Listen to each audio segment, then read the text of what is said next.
Okay, I'm gonna do another one where we have an unknown. Yeah, I think this is the best one to do next. So this time I'm going to reference angle B. So I want to find the sine of angle B. So sine is opposite over hypotenuse. So opposite is 20 and hypotenuse is, uh-oh, I don't know. So we have to find C in this case. We don't know C. We know it's a right triangle. Okay. We can use the Pythagorean theorem. So C squared equals A squared plus B squared, right? A squared, 15 squared is 225. So C squared equals 225 plus B squared is 400. So C squared equals 625, and the square root of 625 is 25. Right, so square root of 625 equals 25. All right, so now we have all three. So C equals 25.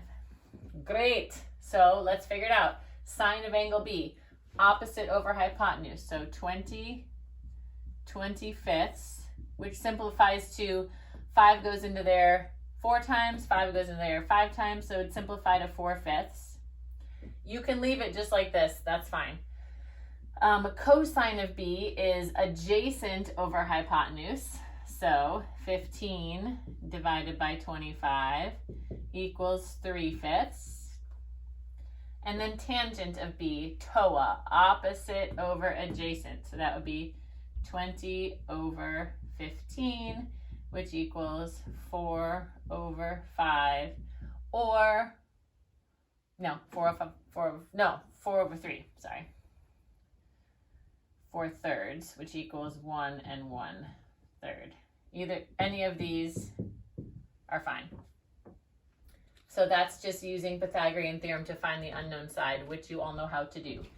I think there was one other thing. Oh yeah, so let's say you're given, this one's gonna be a little bit longer. Let's say you're given the sine of an angle.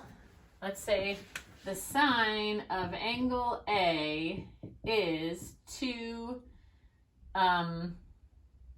over 5, okay? And I want to know what's the side length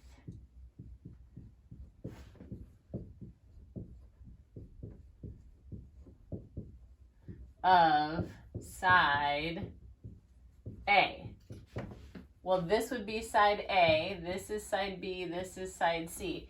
So sine is opposite over hypotenuse. So in this case, A would be 2. C would be 5. So what is the side length of side A?